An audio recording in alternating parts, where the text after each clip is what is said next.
नमस्कार, आप देख रहे हैं सुपौल टीवी टाइम्स। मैं हूं आपका दोस्त बशारत करीम। देखिए, सुपौल लोकसभा क्षेत्र से राजद ने जिनको उम्मीदवार बनाया है, आज वो टिकट लेकर के सुपौल की धरती पर तशरीफ ला चुके हैं। और कहें तो आज ईद का दिन है और मिन्नत रहमानी साहब के दरवाजे पर इनका जोरदार इस्तकबाल किया गया है। मिन्नत रहमानी साहब से जानना चाहेंगे किस मिशन के तहत, किस पॉलिसी के तहत आखिर चंद्रराज चौपाल को जो है इंडिया गठबंधन ने यहाँ के लिए मुंतखब किया है।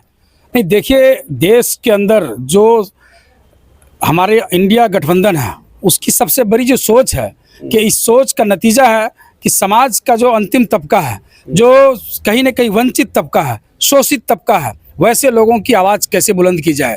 आपको याद दिलाना चाहेंगे कि जब जब इस देश के अंदर में कांग्रेस पार्टी की सरकार बनी और प्रदेश के अंदर में महज चंद महीने ही के लिए सही, लेकिन अगर आदरणीय नेता तेजस्वी यादव जी के नेतृत्व में जब वो उप मुख्यमंत्री थे, तो महज जब उप मुख्यमंत्री बने तो पूरे प्रदेश के अंदर लगा कि एक रोजगार का कहीं ना कहीं सुनहरा मौका मिला।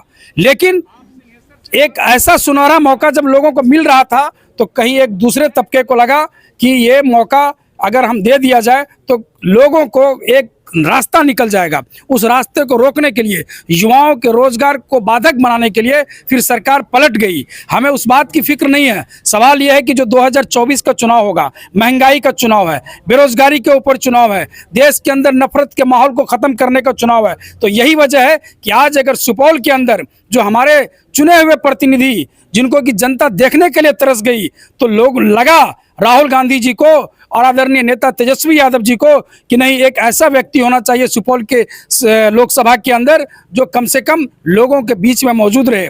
इन्होंने पिछला विधानसभा चुनाव लड़ा, 90,000 लगभग 1 लाख के करीब विधानसभा में इन्होंने वोट प्राप्त करने का काम किया। ये उनके व्यवहार, इनके कुशल नेतृत्व का नतीजा है।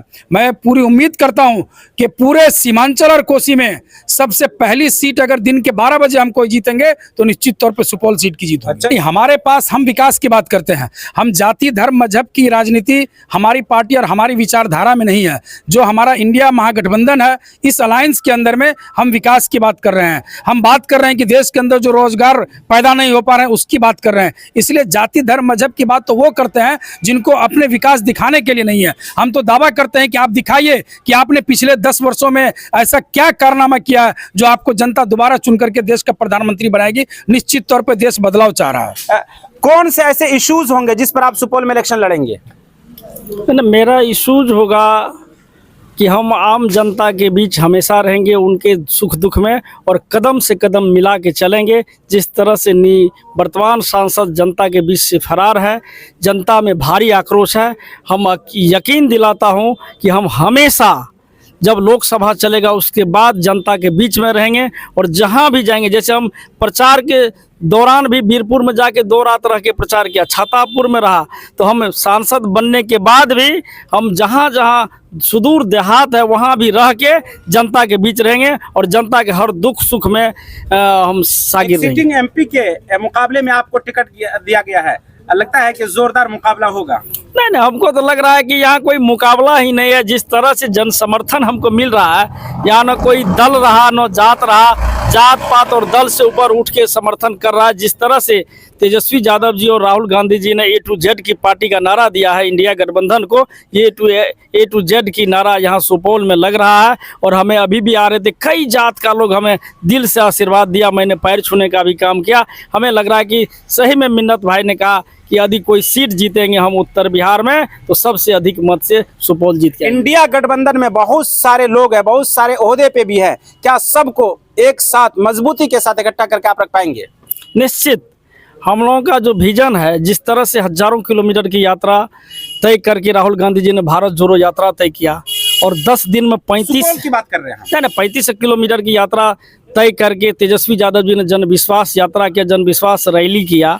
उससे लग रहा है कि 3 मार्च को पटना के ऐतिहासिक गांधी मैदान में 15-16 लाख आदमी का अपार भीड़ था। पटना की गली गली और गांधी मैदान को पाटने का काम किया। जनता में विश्वास आ गया है कि कुछ करेगा तो नौजवान ही देश में कर सकता है।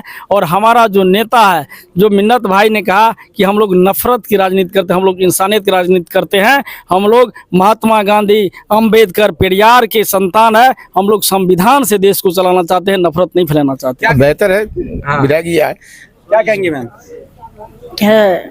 हम लोग जीतेंगे इस सीट को, हाँ। अच्छे से जीतेंगे। हाँ। और हमारे मिन्नत भाई बोल भी दिए कि पूरा बिहार में अगर कोई भी सीट जीतेंगे हाँ। तो सबसे ज्यादा वोट से ये सुपौल का सीट जीतेंगे, क्योंकि हम लोग के जो कैंडिडेट है, जो समय है, जो परिस्थिति है, उसके लायक हम लोगों का कैंडिडेट मिला है। और हम लोग मजबूती से लड़ेंगे और हमारा मुद्दा रहेगा विकास का मुद्दा, रोजगार का मुद्दा, जो इंडिया गठबंधन ने नारा दिए हैं कि हमारा रोजगार और ये महंगाई जो है उसको यही सब लेकर मुद्दे के हम रहेंगे लड़ेंगे। आपके ना? चलिए, बहुत अच्छी बात है। तो देखिए, अब हम तो मुलाकात होती रहेगी सर से, 1 मिनट रुकिए, सर से मुलाकात होती रहेगी। मिन्नत रहमानी साहब ने जोरदार इस्तकबाल किया है, बाकी दिखाएंगे आपको कितना लोगों का सपोर्ट मिलता है और क्या ये जो दावा कर रहे हैं ये अपने दावे में कामयाब हो पाते हैं।